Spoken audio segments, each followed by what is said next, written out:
સીધો સંવાદમાં આજે વાત કરવી છે બોગસ ખેડૂતોની બોલબાલાને લઈને। જી હા, એક પૂર્વ આરટીઓ ઇન્સ્પેક્ટરની ભેજાબાજ કરતૂત વિશે વાત કરીશું, જેણે નકલી ખેડૂત બનીને 300 કરોડની ખેતીની જમીનનો માલિક બની ગયો। રાજકોટના વિવિધ ગામોમાં ખેતીની જમીનો ખરીદી। સવાલ આ એટલા માટે કરવો પડી રહ્યો છે કેમ કે સામાન્ય પગારદાર અધિકારીઓ હોય તેમની પાસે આ ખજાનો ક્યાંથી આવી જાય છે? આવક કરતાં તેમની સંપત્તિ કેમની વધી જાય છે? આ પ્રાથમિક તપાસમાં જો આટલું રોકાણ છે તો છુપાવ્યું કેટલું હશે તે આપણે વિચારી પણ ન શકીએ। બોગસ ખેડૂત આખરે કેવી રીતે બની જાય છે આ ભેજાબાજો, અને રાજ્યમાં આ ભ્રષ્ટાચારના મૂળિયા કેટલે સુધી લંબાયેલા છે? આ તમામ મુદ્દાઓને લઈને આજે વાત કરવી છે સીધો સંવાદમાં।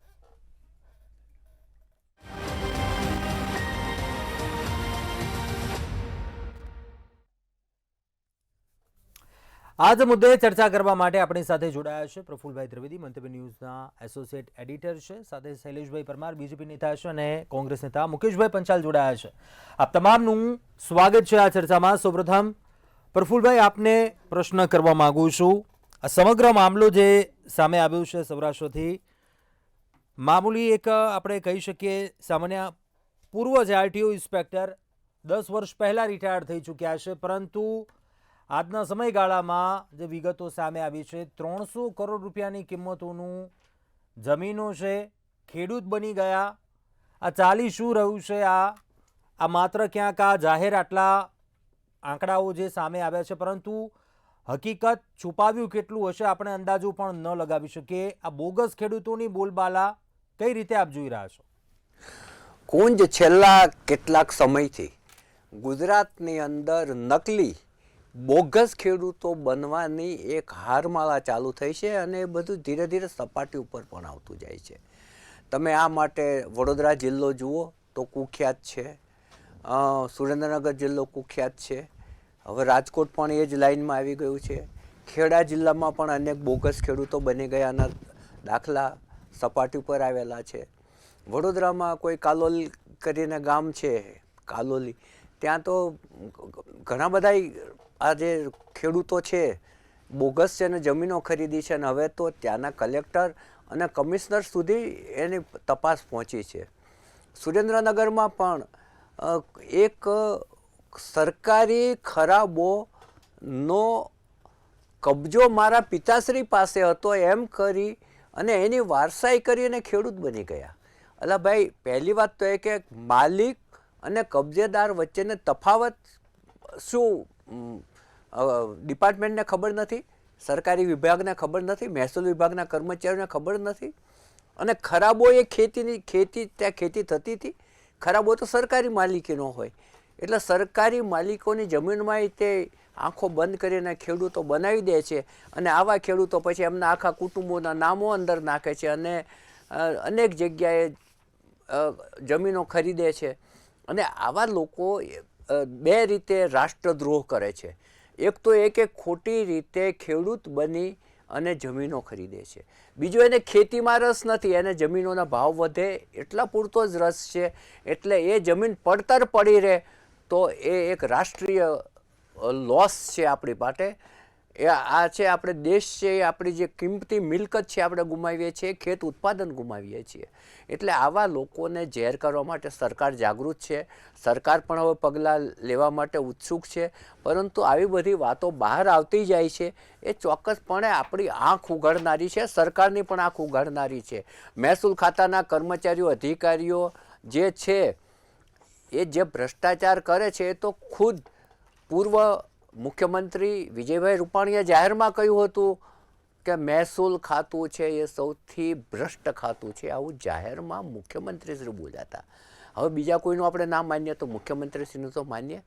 રાજેન્દ્ર ત્રિવેદી પાસે આ ખાતું હતું, ત્યાં તે અનેક જગ્યાએ રેડ પણ એ કરતા હતા, અને ઘણું બધું બહાર આવતું હતું।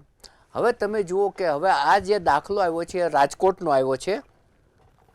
એક અશોક ધ્રુવ નામનો, અશોક કુમાર ધ્રુવ લખાવે છે, એ અશોક ધ્રુવ છે એ 10 વર્ષ પહેલાં આરટીઓનો ઇન્સ્પેક્ટર હતો ને 10 વર્ષ પહેલાં નિવૃત્ત થયો છે। આ વ્યક્તિએ રાજકોટ જિલ્લામાં અને સૌરાષ્ટ્રના અન્ય વિસ્તારોમાં ઘણી બધી જમીનો ખરીદી છે। એક અંદાજ મુજબ જો આજે એની બજાર કિંમત ગણવામાં આવે તો 250 થી 300 કરોડ જેટલી થવા જાય છે। હવે આમાં સૌથી મોટા બે પ્રશ્નો ઊભા થાય છે કે કઈ હદે ભ્રષ્ટાચાર છે, કારણ કે એક ઇન્સ્પેક્ટર પાસે આટલા નાણાં ક્યાંથી હોય કે આટલી જમીનો ખરીદી શકે. સૌથી પહેલો પ્રશ્ન ભ્રષ્ટાચારનો ઊભો થાય છે. અને બીજો પ્રશ્ન એ ઊભો થાય છે કે ભ્રષ્ટ નાણાં છે, એ બ્લેકના નાણાં છે, એ એણે ખોટા ખેડૂત બની અને જમીનમાં નાખ્યા છે. એટલે એક સાથે બે વસ્તુઓ અહીંયા ઉજાગર થાય છે અને બંને વસ્તુની તપાસ થવી જોઈએ અને આ અંગે ગુનો દાખલ થવો. હવે આ જે અશોક કુમાર છે એ રાજકોટ આસપાસના જે ગામો છે ત્યાં એણે જમીનો ખરીદી છે. એમાં એક તો જસવંતપુરા છે, પછી આગળ ઉપર જઈએ તો ઉપરાંત એ રાજકોટની બહારની વાત છે, જે ગીર વિસ્તારમાં છે, માંદરડાના માલણકામાં જમીન છે, પડધરીના વણપરીમાં છે, જામનગરમાં મોટી બાણુગારમાં છે, ધ્રોલના જાયલા અને લાયરામાં એમની જમીનો છે. હવે મૂળ એ 1994માં લાયરામાં એ ખેડૂત બન્યા હતા અને ખોટી રીતે ખેડૂત બન્યા હતા. હવે એનો રેવન્યુ રેકોર્ડની અંદર 1058 નંબરની નોંધ થઈ હતી. હવે એની તપાસ છે એ પ્રાંત ઓફિસર કરી રહ્યા છે, નીચેના મામલતદારને તપાસ સોંપી છે. મામલતદાર એમનો જે રિપોર્ટ છે એ પ્રાંતને આપશે. પ્રાંત છે એ આનો 100 કોર્ટ નોટિસ આપી અને એને ખુલાસા માગશે કે ભાઈ આ જમીન તમે કઈ રીતે. હવે આમાં આ કઈ રીતે આખું પ્રકરણ બહાર આવ્યું એ બહુ ઇન્ટરેસ્ટિંગ છે કે 2006માં અશોક કુમાર ધ્રુવે જમીન ખરીદી હતી જસવંતપુરામાં અને નજીકના 5 સર્વે નંબર જે લગભગ 16 એકર જેટલી થાય એ જમીન ખરીદીને આખો ગોળો બનાવ્યો અને એ ગોળો એને કરાવવા ગયા ત્યારે એ બહાર આવ્યું કે એના ખેડૂત તરીકેના પૂરતા પુરાવા એમની પાસે નથી. અને આ માણસને એમ લાગ્યું કે ભાઈ આ તો પૂરતા પુરાવા નથી, એ તંત્રના ધ્યાનમાં તો આવી જ ગયું છે. એટલે એણે ધીરે રહી અને આ જે જમીન છે એ 2021માં વેચી દીધી. અત્યારના બજાર ભાવ પ્રમાણે આ જમીન 160 કરોડની થાય છે એવું ત્યાંના દલાલો અને ત્યાંના જમીન નિષ્ણાતો છે એવો અંદાજ લગાવી રહ્યા છે. એટલે આ કેટલી હદની પોલમપોલ આપણા ગુજરાત જેવા સુશિક્ષિત રાજ્યમાં ચાલે છે કે ખોટા ખેડૂત થવું જેવું, જમીનો ખરીદી લેવી, પછી પત્ની અને બાળકોના નામો દાખલ કરવા. અશોક કુમારે પણ એમાં એના પત્નીના, એના પુત્રના, એની પુત્રીના નામો દાખલ કર્યા હતા અને એના નામે પણ જમીનો ખરીદવાનું ચાલુ કર્યું હતું. હવે સરકારે શું કરવું જોઈએ કે જે નિવૃત્તિ કાળ જે અધિકારીનો આવ્યો હોય કે કર્મચારીનો આવ્યો હોય એના 1 વર્ષ પહેલાં એની મિલકતોની તપાસ કરવી જોઈએ. અને એની મિલકતો જો એના ભાણિયા, ભત્રીજા, જમાઈ, સાળો, સાળી એવાના નામે એણે રાખેલી હોય તો એ જમીન છે એ સરકારે જપ્ત કરી લેવી જોઈએ કે જેથી અને જેણે પોતાનું નામ વાપરવા આપ્યું હોય એની સામે પણ ગુનો દાખલ કરવો જોઈએ જેથી આવ્યું ખોટું નામ વાપરવા આપે નહીં. અને બીજી વાત એ છે કે આવા જે ખોટા ખેડૂતો થઈ ગયા છે એ જ્યારે સાબિત થાય કે એ ખોટા ખેડૂત છે તો પછી એણે ખરીદેલી જેટલી પણ ખેતીની જમીન હોય એ સરકારે શ્રી સરકાર કરી લેવી જોઈએ ને જપ્ત કરી લેવી જોઈએ. શૈલેષભાઈ, આપને પ્રશ્ન કરવા માંગુ છું. આ સામાન્ય પગારદાર અધિકારીઓ આ ખજાનો ક્યાંથી લઈ આવે છે? મિલકતોનો આજે આંકડો આવ્યો, શું કહેવું છે? કેમ આ અધિકારીઓ કેમ વધી રહ્યા છે આવા? જો પહેલાં તો જે પ્રકારના નકલી ખેડૂતો બની ગયા છે એ જગતના તાત અમારી જેવા ખેડૂતોના પેટ ઉપર પાટું મારવા સમાન છે. ખોટી રીતે ખેડૂત બની જવું એ તો ટૂંકા ગાળાનો રસ્તો કહેવાય અને આવા તમામ ટૂંકા રસ્તાઓ છે એના પરિણામો પણ ખૂબ ખરાબ આવતા હોય છે. એ કદાચ નકલી આર્બિટ્રેટર હોય તો એની અત્યારે પરિસ્થિતિ શું છે, એ નકલી ડૉક્ટર, નકલી પીએમઓ જે હતા એની પરિસ્થિતિ અત્યારે શું છે, જે પ્રકારનું નકલી જે પણ પ્રકારનું કર્યું છે, કોઈએ કૌભાંડ કર્યું છે કે 420 કરી છે કે ફ્રોડ કર્યું છે, એ પછીના જે સરકારે પગલાં લીધા છે એ પછી એની ઉપર પગલાં લીધા પછી જે કુકડા ચાલ ચાલે છે. શૈલેષભાઈ, આ નકલીનો આખો સિલસિલો છે ભાજપના શાસન દરમિયાન જ વધુમાં વધુ બન્યો છે. હા, એ વાત સાથે સહમત થઈશું, પણ દેખાય છે ભાજપના શાસન પછી જ પણ જે કોંગ્રેસના શાસન હતું ને ત્યારે એ લોકો પગલાં નહોતા લેતા. ભાજપના શાસન વખતે જે ડ્રગ્સ પકડાય છે કારણ કે ભાજપ ડ્રગ્સ પકડે છે, ભાજપના શાસન વખતે જ દારૂ પકડાય છે કારણ કે ભાજપ દારૂ પકડે છે, ભાજપના શાસન વખતે જ આ આપણે નકલી નકલી ખેડૂત બધા ઉપર આવી પકડાય છે જાઓ. કારણ કે પ્રશ્ન પકડીએ મુદ્દા છીએ ઉપર. પ્રફુલ્લ સર, પકડીએ છીએ એટલે આવે છે સામે. કોંગ્રેસ કઈ કરતું જ નહોતું. જેને કઈ માખી મારવાની ત્રેવડ નથી, જેનાથી જેને કઈ કરવું જ નથી એનાથી કઈ થાય નહીં, અને જેને કરવું છે એનાથી કઈ ભૂલ થાય, મિસ્ટેક થાય, ક્ષતિ થાય, ખામી આવે એ અમે સ્વીકારીએ છીએ. જેટલા લાંચનો કોઈ પણ લગાવવા હોય એટલા લગાવી દે. અમે ડ્રગ્સ પકડવાના, યુવાનોને ડ્રગ્સના શકંજામાં નહીં જવા દઈએ. શૈલેષભાઈ, અમે શૈલેષભાઈ, નકલીઓને આપણે- પકડવાના, કોઈ નકલી શૈલેષભાઈ, આપણે મુદ્દા આ ઉપર ગુજરાતમાં ન પાછા રહે એ દિશામાં અમે ચાલવાના છીએ. શૈલેષભાઈ, આ તો એક અધિકારીની વાત છે. આવા અન્ય અધિકારી પકડશો, કાર્યવાહી કરશો, એવું સરકાર કેટલી ગંભીર છે આ મામલે? અરે અધિકારી શું, કોઈ પદાધિકારી હોય, કોઈ અધિકારી હોય, નાની માછલી હોય, મોટી માછલી હોય, મગરમચ્છ હોય કે હિપોપોટેમસ હોય, તમામને પકડવાના છીએ ને એના ઉપર કડક કાર્યવાહી કરવાના છીએ. આવેશમાં આવી અને આવા ગુનાઓ કરી લેતા હોય છે. જે નકલી ખેડૂત બની જાય એટલે નકલી ખેડૂત બનવું કઈ માનો કે કાગળ ઉપર આવી જાય, પછી એને ખેતી કરવા જવું હોય ત્યારે કેટલી વિશેષો થાય ને એ તો ગામડાના ખેડૂતને પૂછો ત્યારે ખબર પડે કે ત્યાં કેમ પાણી વાળવા જવાય, ત્યાં કેમ હાથી હકાવાય, ત્યાં કેમ ટ્રેક્ટર લઈને જવાય. વાતો કરવી છે. શૈલેષભાઈને વાતોના વડાપ્રધાન ખેતી- છે ને આવા શૈલેષભાઈ. નકલીઓ જેટલા છે ને એટલાને પકડી અને જેલના સળિયાની પાછળ નાખનારી આ જ ગુજરાત સરકાર છે. શૈલેષભાઈ, એમને ખેતી કરવી જ નથી, એ જમીનનો એમણે વ્યાપલો કરવો છે, સટ્ટો કરવો છે. એ તો પાપ છે ને, પાપ કરી રહ્યા પાપ છે. છે, 420 કરી રહ્યા છે, ફ્રોડ કરી રહ્યા છે. આવા ફ્રોડ કરનાર, 420 કરનાર, પાપ કરનાર, ખેડૂતના પેટ ઉપર પાટું ચાલો, મારનાર આપણે કોઈ મુકેશભાઈ પણને છોડવામાં નહીં આવે. મુકેશભાઈ, આપનું શું માનવું છે? આ બોગસ ખેડૂત કેવી રીતે બની જાય છે ભેજાબાજો? આપનું શું કહેવું છે? કેમ કે સામાન્ય પગારદાર અધિકારીઓ મસમોટી આટલી સંપત્તિ ખરીદે, શું કહેશો આપ? કુંજભાઈ, હું પોલિટિકલ પાર્ટીનો માણસ છું તોય મને હસવું આવતું હતું, તો સામાન્ય માણસને શૈલેષભાઈ બોલે તો હસવું આવે કે ના આવે?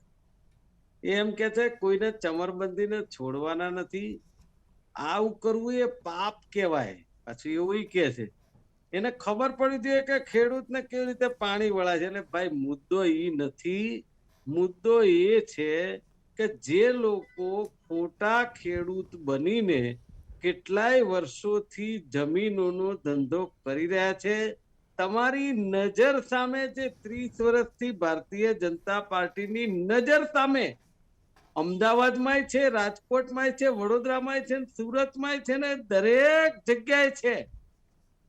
આ ભારતીય જનતા પાર્ટીના મળતિયાઓ અથવા તો એમને કંઈક ને કંઈક આપી દેતા હોય એવી રીતે, અથવા તો અધિકારીઓ ઇનડાયરેક્ટ કે ડાયરેક્ટ સંડોવાયેલા હોય એટલે એ લોકો પકડમાં આવતા નથી. હવે વાત એ કરીએ ખોટો ખેડૂત બનવાની, તો ખોટો ખેડૂત બનવાના જે રસ્તા છે એ શું સરકાર, એમના અધિકારી કે ભારતીય જનતા પાર્ટીના પેજ પ્રમુખથી સંસદ સભ્યને ખબર નથી? તો કઈ મતલબ જ નથી રાજકારણમાં રહેવાનો કે તમે વહીવટમાં રહેવાનું.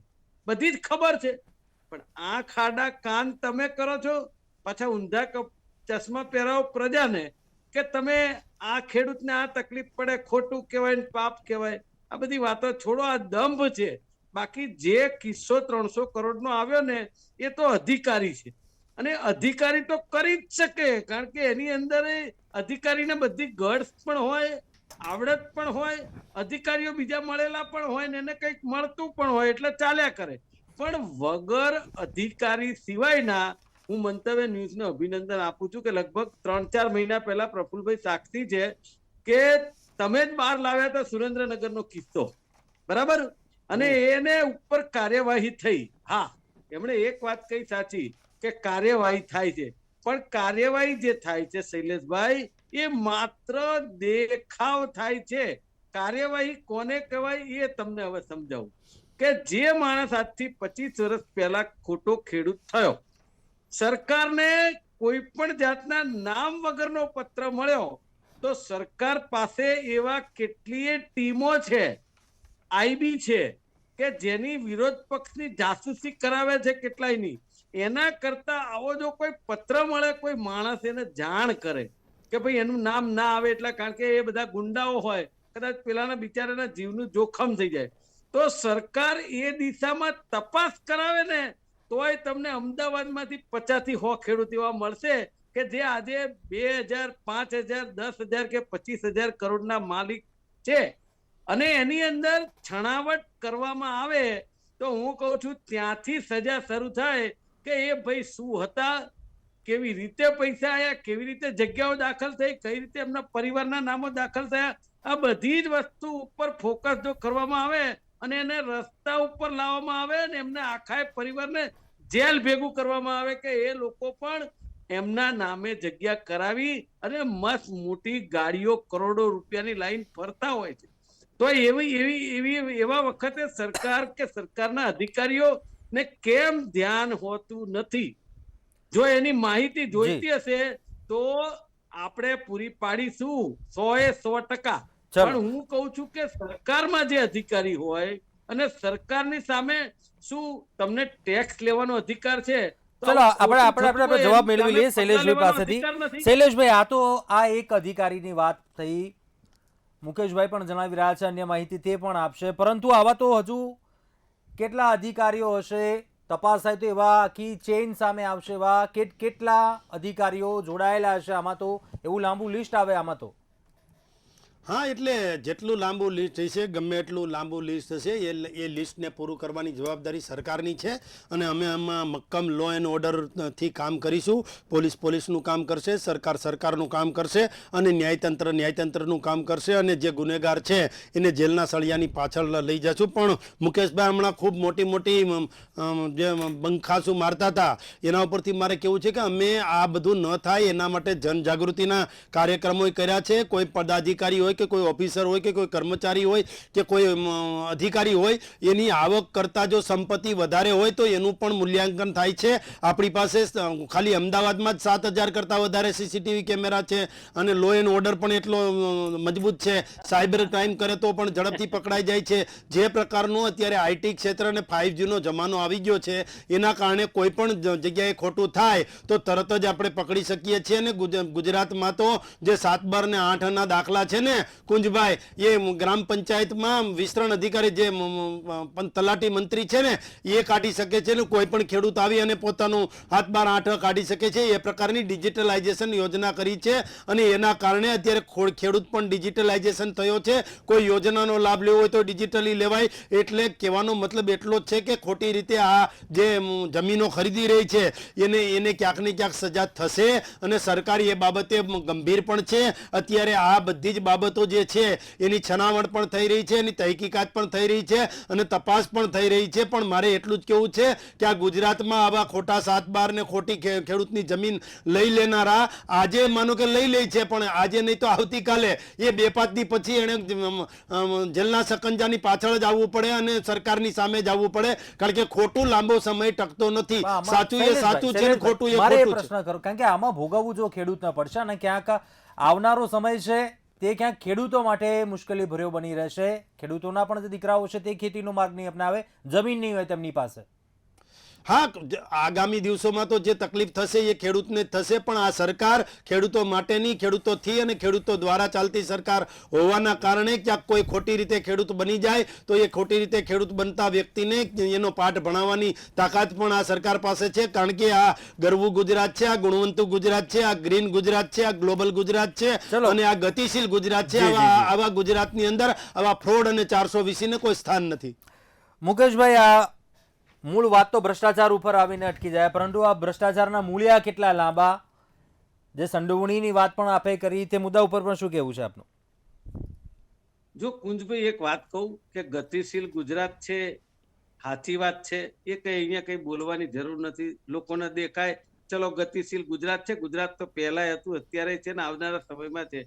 આપણે વાત જે કરી રહ્યા છીએ કે જે નથી થતું, જે લોકો ચીટરો છે, ખોટા ખેડૂત, સરકાર એના ઉપર લાલાક કરે. હું કહું છું શ્રી સરકાર થાય, એની 1 ઇંચ જમીન બચવી ના જોઈએ કે જેને ખેડૂત ના હોય અને એને એના નામે જમીન લીધી હોય ને અત્યાર સુધી વેપલો કર્યો હોય કે એના નામે આટલી કરોડોની જગ્યા બોલતી હોય, 1 ઇંચ જમીન ના બચવી જોઈએ એની જોડે અને એને જેલમાં નાખવો જોઈએ કે એને ખબર પડે કે આ ગુજરાત છે, તો કાર્યવાહી કહેવાય.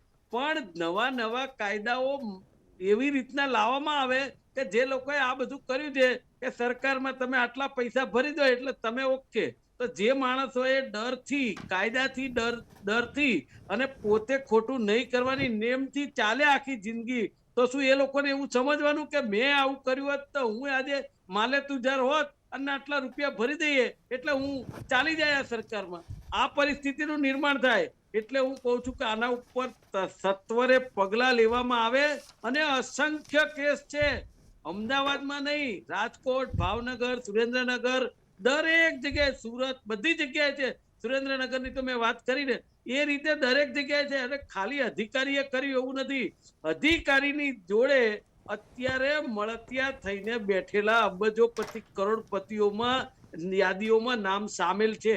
અને શૈલેષભાઈ, આપનું શું આ જે આ યાદીની વાત કરી રહ્યા છે? એક વસ્તુના છેલ્લી વાત કહી દઉં. એક વાત છે કે સરકારે જો અધિકારીઓ ઉપર લગામને એનું ચેકિંગ નહીં રાખે તો એનો રેકોર્ડ નાબૂદ થઈ જશે. કારણ કે કેટલીક જે આપણે અરજીઓ કે કઈ બી કરી હોય તો એની અંદર રેકોર્ડ અવેલેબલ નથી, આવું આવે છે. એટલે એનું કારણ એ થયું કે એ જે માલેતુજારો છે એ લોકો આ ધંધા કરી શકે છે. આવી ચોખ્ખો મારો આક્ષેપ છે. પણ એમાં ચલો સાંભળી લઈએ, આપણે સમયનો અભાવ રહી જશે. શૈલેષભાઈ શું કહેવું છે? હવે ભાઈ મુકેશભાઈ, પાછા વળી જાઓ. બહુ થયું, તમારી બ્રેક વગર ની ગાડી છે. ના કાંઈ વાંધો નહીં, પણ જે પ્રકારનું પૂર્વ આરટીઓ ઇન્સ્પેક્ટરે જે પ્રકારનું જમીન માટેનું, ખેતીની જમીન માટેનું કૌભાંડ કર્યું છે, એના ઉપર સરકાર ગંભીરતાથી વિચારી રહી છે. અને આપણો જે પોલીસ વિભાગ છે અને સરકાર જે છે એ કડકમાં કડક એના ઉપર પગલા લેશે. મક્કમ લો એન્ડ ઓર્ડર છે અને આવક કરતા એની સંપત્તિ પણ વધારે દેખાઈ રહી છે. તમામ પ્રકારનું જે સામે આવી રહ્યું છે એમાં એને કાયદાનું ભાન કરાવાશે. અને આગામી દિવસોમાં આ પ્રકારની કોઈ ગલતી, આ પ્રકારની કોઈ પ્રક્રિયા ન કરે એનું પણ એટલું બધું આના ઉપર પગલા લઈશું. અને પછી જ્યારે એને કોર્ટમાં મુકેશભાઈ રજૂ કરો ને, ત્યારે એના વિડીયો જોજો, એની કુકડા ચાલ હશે. પછી ત્યારે પોલીસને અભિનંદન આપજો.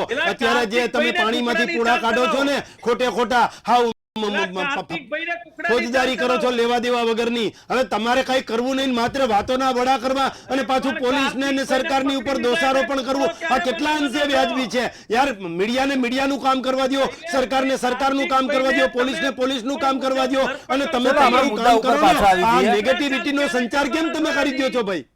મુકેશભાઈ, અટકાવવા માંગુ છું આપને. કાર્તિકભાઈની કુકડા ચાલ ક્યારે કરવાના છો? ચલો કાર્યવાહી થશે, સમય આવે બધું થશે. ચલો કાર્યવાહીની ક્યાંક આપણે આશા રાખીએ એવું.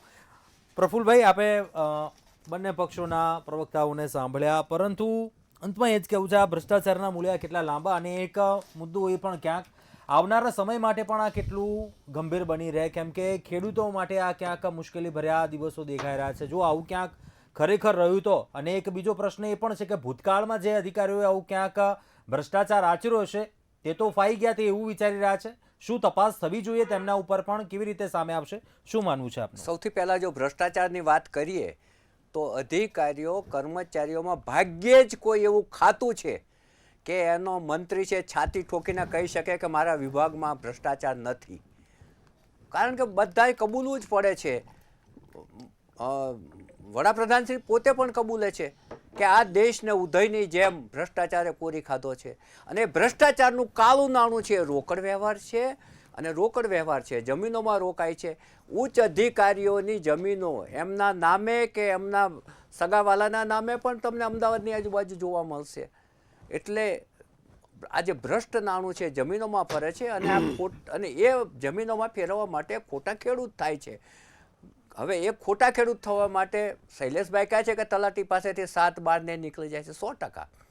આનંદીબેનના વખતમાં આ બહુ જ સારું કામ થયું છે કે 7-12 ને બધું ઓનલાઈન જોવા મળે છે.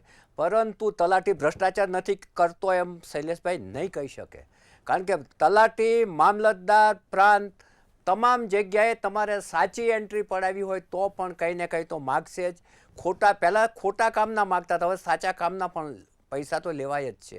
અને એ જે પૈસા લેવાય છે એ આ રીતે જાય છે. અને બીજું એ છે કે આ જે જમીનોમાં ખોટી રીતે જે દાખલ થઈ ગયા અને સંખ્યાબંધ જગ્યાએ જમીનો ખરીદી, એની ફાઇલોનો દળ મોટો થઈ જાય છે. હવે દાખલા તરીકે 1994થી ખેડૂત છે એટલે આ જે થાય ને કાલે પકડાઈ જાય છે એવું નથી. 1994 એટલે કેટલા વર્ષે પકડાય એ ગણતરી કરી લેવાની. અને તે કોઈએ એને કરાવવા ગયા ત્યાં કોઈનું ધ્યાન ગયું કે ભાઈ આ સાચા ખેડૂત નથી. જો એને કરાવવા ના ગયા હોત તો હજુ 50 વર્ષે ખબર ના પડે.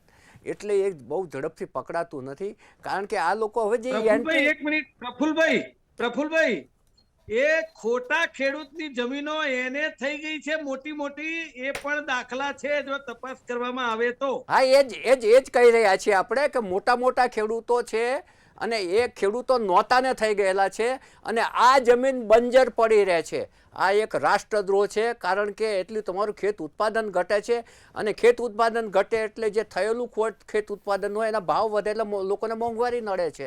એટલે આ છે એ રાજ્યને નુકસાન કરે છે, લોકોને નુકસાન કરે છે, સમાજને નુકસાન કરે છે. હવે આ જે ભ્રષ્ટાચારથી એકઠું કરેલું નાણું છે એની જે ફાઇલોની મેં વાત કરી, એ ફાઇલો એટલી દલદાર થઈ જાય છે કે કોઈ કલેક્ટર આગળ તમે સાચી રજૂઆત કરવા જાઓ તો પણ એને વાંચવાનો ટાઈમ જ નથી અને દલદાર થઈ ગયેલી ફાઇલો મેં ડોક્યુ પણ કરવા તૈયાર નથી. ઘણી બધી વસ્તુ એને લાગે કે આ કહી રહ્યા છે સાચું છે તો પણ એ પગલાં લેવા માટે મૂંઝવણમાં એટલા માટે હોય છે કે એનો જ તલાટી, એનો જ મામલતદાર ને એનો જ પ્રાંત ઘર ભેગો થાય. એ લોકો એ નથી ઈચ્છતા કે એમને ત્યાં બધું ખુલ્લું પડી જાય અને એમના કર્મચારીઓ. અત્યાર સુધીમાં કેટલા મામલતદારો સસ્પેન્ડ થયા, કેટલા તલાટીઓ સસ્પેન્ડ થયા, કેટલા પ્રાંત, અને પાછા પૂર્વ મુખ્યમંત્રી પોતે કબૂલે કે મારા વિભાગમાં, મહેસૂલ વિભાગમાં સૌથી ભ્રષ્ટાચાર છે. જો તમે કબૂલો છો તો પગલાં કેમ નથી લેતા? ચોક્કસથી સમયનો અભાવ છે. ચર્ચા સમાપ્ત કરીશું. પ્રફુલભાઈ, શૈલેષભાઈ અને મુકેશભાઈ, આપ તમામ જોડાયા ચર્ચામાં. ખૂબ ખૂબ આભાર આપનો. અંતમાં કહેવાનું એટલું થાય, ક્યાંક ભ્રષ્ટાચારના મૂળિયા લંબાયેલા છે. ન માત્ર આપણે અત્યારની વાત કરીએ પરંતુ ભૂતકાળમાં પણ જે ક્યાંક ભ્રષ્ટાચાર આચરો હોય તેનું ક્યાંક પરિણામ કોઈ અન્યને, ખેડૂતોને પણ ન ભોગવવું પડે. આ મામલે ક્યાંક યોગ્ય તપાસ થાય, કડક કાર્યવાહી થાય તેવી આશા રાખીએ. અત્યારે સીધું સંવાદમાં બસ આટલું. વધુ સમાચાર માટે આપ જોતા રહો મંતવ્ય ન્યૂઝ. નમસ્કાર.